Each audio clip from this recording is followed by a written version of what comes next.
Welcome back to the Level Up and Live podcast. I'm your host, Sean Meyers. Today's episode is about something that quietly determines the health of every marriage, business, and leadership journey.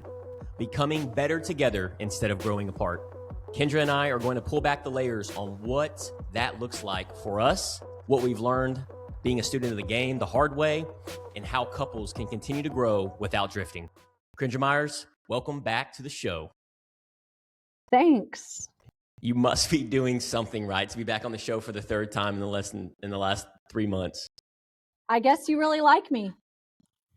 Well, it's not that I really love you, not that I just like you. I really love you. It's that agape love that I've been working on, but it's backed by popular demand. We have gotten so much feedback from our listeners and our leaders and our community. So this might be a weekly thing.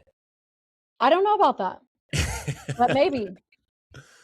Well, let's dive into it. I know of a lot of our viewers and listeners and are eager to learn what we've learned being a student of the game. And just for full disclaimer, we don't have it all figured out and we don't claim to have it all figured out. We're just imperfect action takers and human beings trying to become that 10.0 version who God has called us to be. So I'm super excited about today. And if you were just on video and you're on YouTube viewing this, Kendra just got up. She's got a timer on her light. So she may be just waving her hand and going back and forth. Well, I guess I don't have to be in the light. It just looks better. It does look better. Okay, so I guess I get to ask the first question. So, Sean, when it comes to our relationship, why does growing together instead of one person growing or the other one not matter so much to you right now in your time of life? Man, that's a great question. The biggest reason is because one of the things that I learned growing up in my home, my mom and dad, they did everything that they possibly could to get me and my sister to where we wanted to go in life, whether that was motocross, baseball, academics, scholarships. They put all their time, energy, and effort in that into us. And over 20 plus years, I had watched them put so much time, energy, and effort into us first that everything else got neglected and was sacrificed. And so I did not want to do that in our marriage. And one of the flip side of that is, well, what's the alternative? And I had to look at growth. I had to, because I didn't know how to be and show up as a leader for you. I didn't know what that looked like. I didn't know how to communicate effectively without being frustrated, angry. I didn't know what that person did on a daily basis. Did he, and how he communicated, because it's caught not taught. So growth has become a value of mine, personal development, because I'm just trying to model the behavior on who I'm trying to become of being the best husband for you. So it's a non-negotiable for me, and whether it's the morning time, whether it's on a weekly basis, I have it in my calendar. Whether it's a devotion, reaching out to a mentor, learning from our pastor, scripture, the Bible, if I can follow that, and that's already challenging to really follow the Bible, and that's the ultimate guidance, and it's been a journey for me, then I know that will pay huge dividends in being your husband and getting me to where I want to go and serving you. I agree. And I think you also have to teach me some of the things you learn when I'm not around so that we're also both growing together. Yeah, I'm curious on that with our listeners and viewers.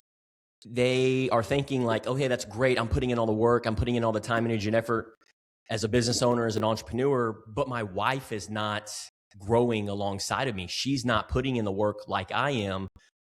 What would you suggest or share with that spouse, that somebody like me that's an entrepreneur that is obsessed with personal development? How have you been able to receive that on your end? And what would be one piece of advice that you would give to hang in there, with that other spouse that is so obsessed with personal development? Obsessed is a great word because you are obsessed. But I think that part of that is like with a spouse, because I know too that you've told me the story about your parents and about how them growing together, not growing together, whatever the case may be. Your biggest thing whenever we got married was like, hey, we've got to grow together. like not one person, not the other, but together. Yeah. And I do agree that you and I grow in different areas in different ways. Like Mm. you're growing businesses and I'm growing relationships at school or whatever the case may be. I do have to grow relationships and people at school, but it's not the same as like growing a business, if that makes sense, all the time. But I think together, what it means to grow together is knowing that we're both not going to be on the same page every single day. We're not going to be going at the same speed every single day. There's some days that I'm fully on and you're not, or vice versa. But I think it means that you're communicating with each other about where you're wanting to go in the journey, where you're wanting, what you're currently working on, what season are you in your life versus the other person. Like there's sometimes where you're like, hey, I want to do this. And I'm like, hey, I don't really want to do that just yet. Like it's not that convenient to me or whatever the case may be. But I think that growing together and supporting one another is more so checking in on each other and saying, "Hey, where are you at? Where are you planning on going? What's going on with you right now? What's a high? What's a low? What's whatever." But that communication and then adjusting, but then also supporting each other along the way. Like I know that at times there's stressful situations when it comes to one of our companies or whatever it may be. Like I know that there's one specific example right now. I'm not going to say it, but it can be mind boggling. It can take a toll on you, and us communicating about it and knowing like, okay, well, you're doing what you have to do and it might be stressing you out. Like I know that if you get like snippy or an attitude, that it's probably not going to be me. It's just that you're in that kind of stressful time. Just like whenever the week of DECA, I was planning things for a conference for 1,500 people. I was exhausted. I was tired. I was overworked. And you had more grace that week. And so I think that it's just having those conversations with each other and knowing what we have going on and where we're going, and then understanding and being compassionate towards one another. Love that you shared that. One of the things that I struggle with, because it's in those moments where when I do get stressed and something is happening, I feel the pressure, but it's like kind of like what we talked about last night. We were having this conversation in this scenario, and I look at these scenarios in different areas of life, whether it's a cold plunge, whether it's in our marriage, whether it's relationships, having hard conversations, getting comfortable, uncomfortable. Yes, they may be stressful. Yes, they may be overwhelming.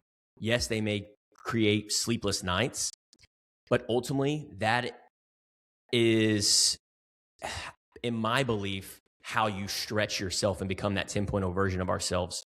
Now, what I'm hearing you say is something that I've struggled with in the past that I want our listeners to really receive this and slow things down is I didn't do a very good job when I was going through those times and explaining to you and communicating to you how I was feeling in those moments. Instead, I would just brush things off. I would just neglect. I would go in isolation and I wouldn't talk about it. That is what blew back up in the face with me going through those tough times, because we all have to embrace the suck. We're all going to go through pain. That's ultimately how you stretch yourself, just like you would in the gym or just like you would running a marathon. In building relationships, you have to continuously show up, and it's going to be uncomfortable. But one of the things that I wanted to do better for you as a Christian leader in our home is to be able to communicate that to you. So I'm so grateful for you for being able to slow me down and help me through that. And you did check in with me last night. Hey, are you okay? How are you feeling? And I kind of shared with you how, like, hey, we got to embrace the suck. I appreciate you being there for me. But just little things like that make all the difference in the world. So I really appreciate you sharing that with me. And I think sometimes we have to realize too that those, like, because that's not a question that I normally would even think to ask. And it was really awkward, if I'm being honest. But it's like, why was it awkward for you? Well, I don't know, because honestly, my personality is just like, if you're going through something, suck it up. Like, don't talk about it. But obviously in a relationship that doesn't work. And so sometimes I feel like I don't want people to tell me if they're going through a hard time, because not that I don't care, but I don't care. I mean, I do, but I don't, if that makes sense. Like, I can't fix the problem. Yeah. So Mm. unless I can fix the problem, I don't know what to do. So, but instead it was just like, okay, well, how are you? Like, are you okay? I have to ask that because even if it's awkward, because I'm not used to asking it, but I have to ask that Yeah. because if you do come back and say, I'm Mm. stressed or yeah, it's just weighing on me a little bit, then I have to know that you're more on edge Mm. and not necessarily that you're taking it out on me, but that if something does happen, like maybe I don't take out the trash or I don't know, just something is Yeah. out of the ordinary and you snap back at me, then I'm gonna be like, what? And normally that would cause an argument. But if you're communicating with each other, like, hey, I am stressed or whatever the case may be, you know it's not you. And Yes. so then it it makes it where you can avoid that argument, that conversation. And Mm. I think that a lot of relationships don't understand that because they don't talk about how they're feeling. And I would say too that sometimes in relationships and spouses that if your spouse goes to work and owns a business or whatever, they might not come home and you might not want to know about the business, right? You might not want to talk about it. That's cool. I get it. I don't always want to talk about business either.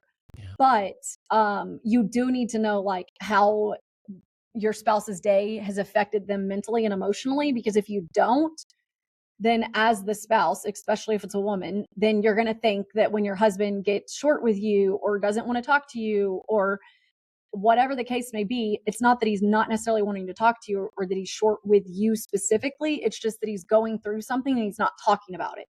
Mm. And then as women, we always are like, oh my God, well, what do I do? Why is he mad at me? Well, all the things run through our brain that it's all about us, but in Yeah. reality, it's nothing about us. Wow. Have there been times where you felt us growing and when we go through these tough times?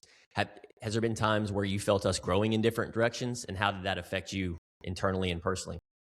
I wouldn't necessarily say growing in different directions. Now, I do think that at times we've ran different races. Mm. Um, like you're, I mean, just even with the DECA thing, like you're trying to grow a business and I'm trying to grow DECA. And that seems like we're going in two different directions, but it's not, we might be going in two different directions, but in reality, we're all going to the same destination Mm. and we're going on the destination together. We're just, like the water boy in the race, not necessarily running the race. Does that make sense? Like, I don't feel like we're ever just growing in different areas. I don't know. I think that we support each other and we listen to each other. And even if it seems like we're not doing the same exact thing, we're still learning together and growing together. I One of the things that came to my mind is early in our marriage, because we've been married going on 7 years and then together Right? for 8 years, going Right? on together for 8 years. Yeah, May of 2026. And then I think of early in the years where it was important for you because you had been modeled in going to church and in reading devotion and showing up there.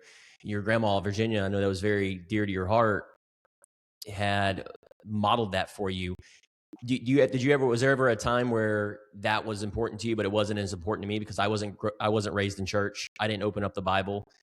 I wasn't talking about having a relationship with Jesus, getting baptized. I wasn't doing any of these things. Did that ever affect you? No, because I always learned that honestly, you just keep going. Go without them. Be the example. And if I were going to go to church without you, then no offense to you, but you always want to hang out with me.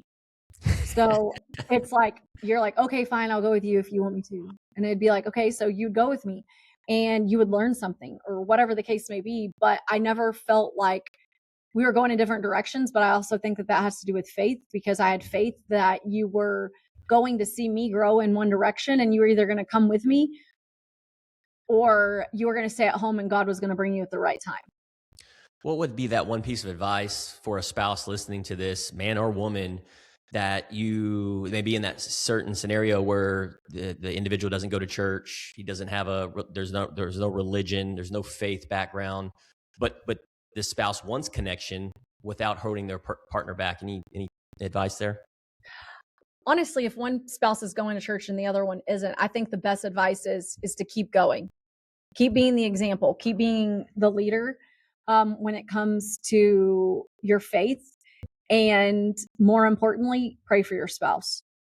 Not to fix them, but for God to open up their heart and their mind, because I think that he will do that. And in his time, the other person will come. But you can't, but also with that being said, you have to keep going, and you also have to keep modeling the behavior. You can't go to church and then come home and yell at your spouse because they didn't go to church. Because like, that's not what God would want you to do. Yeah. You have to come home and be the leader and the example, not the hypocrite. Yeah, because one of the things, the receiving in, when you were talking about church and going to church, yes, one of my love languages is quality time. So I remember looking at it as an opportunity to get to spend time with you. And that may not be the case for every viewer and listener listening to this right now, that's their love language, and that's okay. But again, the topic of this episode is growing together. So even though that may be something that's uncomfortable for me, that's the whole theme of 2026 is getting comfortable, getting uncomfortable. So even though there's things that you're wanting to do or I'm wanting to do, I try to slow things down, ask myself, okay, maybe I don't want to do this right now, but is this growing alongside of my wife and who we're trying to become? And that's one of the things that's really helped me. And the funny thing is, every time that I've done it, right? Prime example, this podcast. I mean, this takes courage. This takes boldness. This takes time, energy, and effort.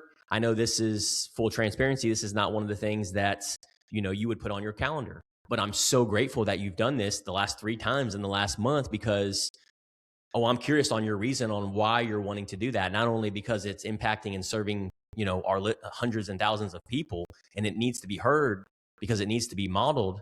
But I'm curious on the why behind that, because we are growing alongside of each other. This is filling my tank. Honestly, just 15 minutes into this episode, I'm like, how do we do this a lot more? And you're probably thinking the opposite of that. You are correct. No offense to the people, but I do not enjoy podcasts. I do not enjoy recording myself. I do know that it means a lot to you, and it makes an impact with other people. So I'm willing to sacrifice myself for it. I love that. Even though it's not something that I super enjoy. I don't hate it, but I don't love it either. But if it can make an impact on someone else, because I know that too, in the mastermind group, which obviously I can't say names or like everything that we've talked about because that's confidential. But there were times where we were at the round table and they were like, hey, well, my wife's upset because I'm not giving enough time at home, or I'm not taking the time to spend the time with her or whatever. And I think a lot of the times whenever I was hearing that in the roundtables and in the mastermind group, it was like, okay, well, have you communicated to your wife what's going on and what you're doing? Because, and two, like, I don't know, tell your wife to reach out to me, because being on the flip side of it, yes, we both really work in the businesses and you ask me a lot for my feedback and stuff, but it is tolling. But sometimes as a wife, you have to realize that you also are in a supporting role.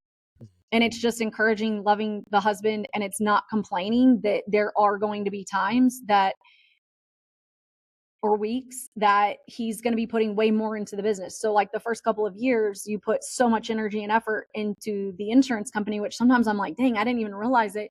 But that's because I immersed myself in like cheerleading and all that kind of stuff back then. But if you're trying to grow a business, your spouse is going to be very busy at the very beginning. But then, for example, now with the insurance agency, you're more hands off. And so you're home more. But then that's also a thing that I've had to get used to, because now when I get home, you have already decompressed and you're like ready to talk again. And I'm like, okay, well, I didn't have any time besides the time it took me to drive from the school to the house by myself. Yeah. And used to, whenever you would go to work or you would be at the insurance agency, I would have an hour or two at the house by myself. And so I think that we've communicated that to each other, like, hey, when I first get home, like there was sometimes where it was a little bit stressful when it first started. I'd be like, hey, when I first get home, give me an hour to get some of the stuff I need to get done. Like if I want to put clothes over, or if I want to, I don't know, change clothes, talk to the dogs, not talk to humans. I don't know, because I talk to people all the time. But we communicated that, like, hey, give me an hour. Now it's kind of like, okay, I actually put your hour first. And so when I get home, I'm just like, okay, I know that we're going to talk, but we've communicated that in advance. And so you always think it's weird that I am quiet in the car on the way home. But if I know that my day was really, really busy, and then I'm going to come home and talk to you for an hour, I sit by myself for an hour, 30, 40 minutes in the car, and I don't listen to anything else because I'm ready to go and I'm recharged by the time I get home, if that makes sense. But it's all about communication. Yeah. Yeah, that makes perfect sense. And one of the things that stuck out to me is the word decompress. I don't think I've ever heard you say that. And if you have, it's been a long time, but it just kind of dawned on me that you do put a lot of time, energy, and effort from the moment you get up at 4 a.m., actually 3:30 a.m., and you don't really stop until 3 o'clock in the afternoon. And then you come home for 30 minutes. And I'm thinking on the receiving end, I'm like, I'm decompressed. I'm ready for my wife to get home. And I'm like, okay, and this is not every day, but it's interesting to hear your perspective on that as far as you need a little bit of time to be able to whether it's do the laundry or hang out with the dogs. And then we can have that, because I'm looking forward to that good quality conversation. So appreciate you sharing that. That's very interesting on the decompression.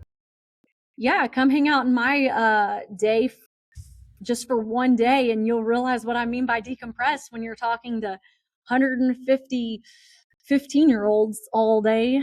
I could not do I love them. I cannot do you. Yeah, you do such a phenomenal job. You are the perfect woman for the job. God has put you on this earth to lead these young individuals, and there's no better woman for the job. And I know you put your heart and soul into what you do, and you're so good at it. I commend you for what you do, because there's no way that I could do it. I wouldn't last a day in your shoes. It's worth it. But it is worth it, but it does take a lot of time, energy, and effort, just like it does any other job. And I could even say this, I'm not obviously a mom, but even the stay-at-home parents, like something that the husbands have to think about is your wife. If you have a stay-at-home wife, you're gone at work all day and you think, oh, okay, well, she's been at home all day. I couldn't imagine being at home, like even with one kid that couldn't fully take care of themselves all by myself all day. Like I would need a decompressed time then too. Yes. And I think that that's something that needs to be communicated too from the people that do stay home, because even people that don't have kids, like you're home, but you're not like just hanging out watching TV all day. So there is time that you also need to decompress or just like regroup yourself, calibrate your brain. And I think that that's something that we have to realize, because the other person is like, oh, well, I've been gone all day. I just had to drive in traffic, and all you had to do was stay home and keep a kid alive or whatever. And I think that people don't realize how hard it is to do the tasks that we each do. I don't know of one person in any of our lives that just sits home and does nothing but watch Netflix every day, all day.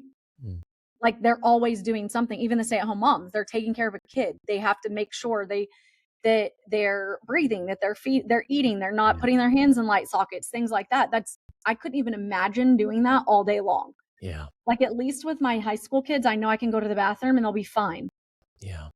And so I think that that's something that in a relationship, especially when you're not 100% together all the time and you're working on two different goals, but you still have the same end goal, that you have to communicate what's going on and how you feel. And I think that we've been doing better at that by asking like, hey, on a scale of 1 to 10, where are you at? Or if I've had a really stressful day, I'm like, okay, I'm at like a 2.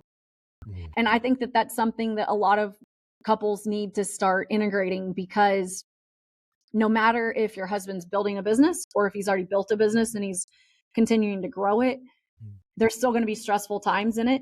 Okay. Managing people is not easy. I've learned that this year with my new department chair role. Like it's not easy to manage people. Nope.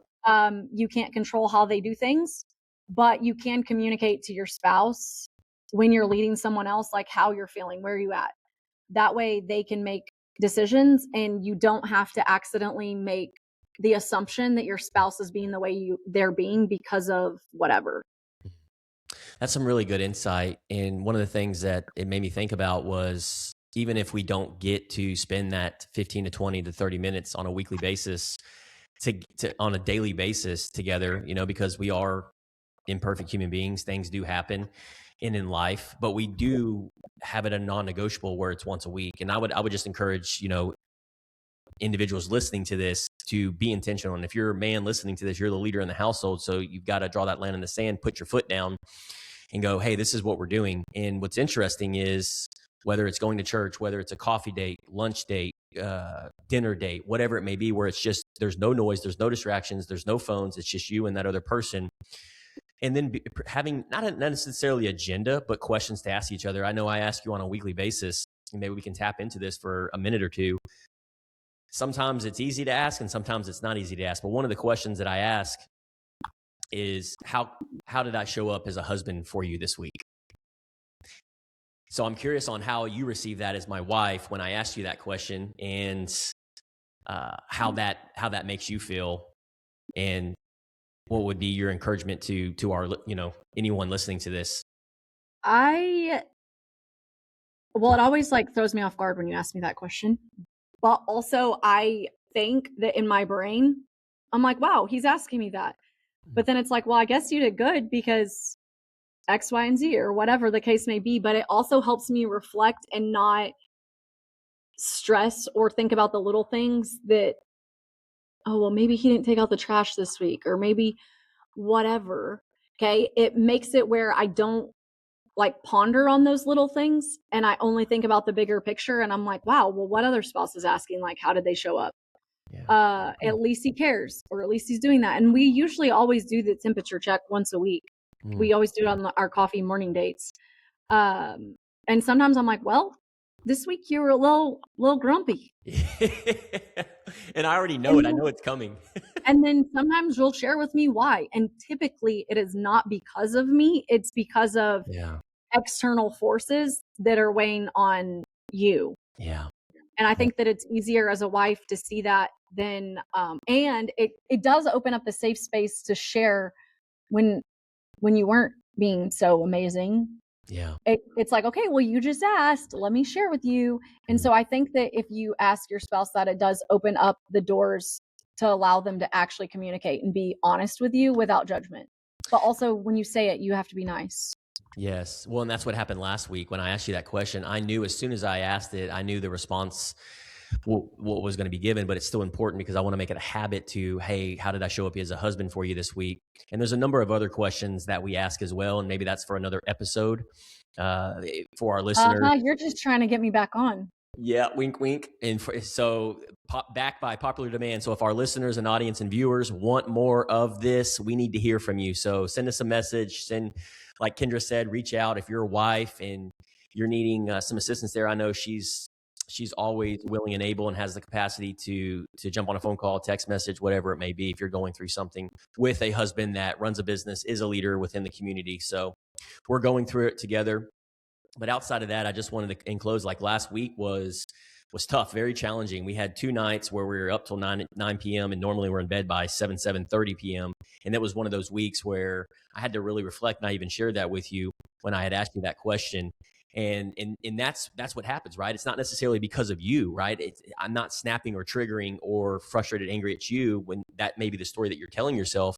It's because of me, but I'm externally putting it out on you. And I feel like we do that to the people around us because of a number of reasons. For me, it was, after reflecting, it was because I stayed up 2 nights in 1 week till 9 p.m. and I get up at 3:34 a.m. And then my nutrition was off, my sleep was off. So it threw everything off. Well, now this week I'm being intentional about getting back to that so I can become that 10.0 version for you. So here we are, Tuesday. I'm feeling a lot better and we're moving the needle. So outside of that, we are out of time again. Any closing thoughts, Miss Meyers? No. Well, okay then. Well, thanks again, Kendra Meyers, AKA, you have really not only provided value today, but you have leaned in and this is going to impact and provide a lot of value to a lot of our listeners out there. So appreciate that you spending the time, energy, and effort on that. And I would encourage our listeners to take what we've learned along this journey, that growth is inevitable. But connection is intentional. We have said this word several times now. You have to be intentional about it in everything that we do. You don't grow apart because you disagree. You actually grow apart when you stop inviting each other into who you're becoming. And it's going to be a lifelong process. So this week, ask your spouse one simple question. Write this down. What are you growing in right now? And how can I support you? Question mark, and be quiet and let them talk. Listen without fixing, correcting, and defending. It's the best feeling in the world. Your resting heart rate will go down. Their resting heart rate will go down. So Kendra, babe, thank you again for having this conversation with me and building this life together. I really enjoy it. Thank you. To everyone listening, if this episode resonated, reach out to us. Again, send us a message, share it with your spouse, or let us know what topics you'd like us to cover in the future. We'll see you on the next episode of the Level Up and Live podcast.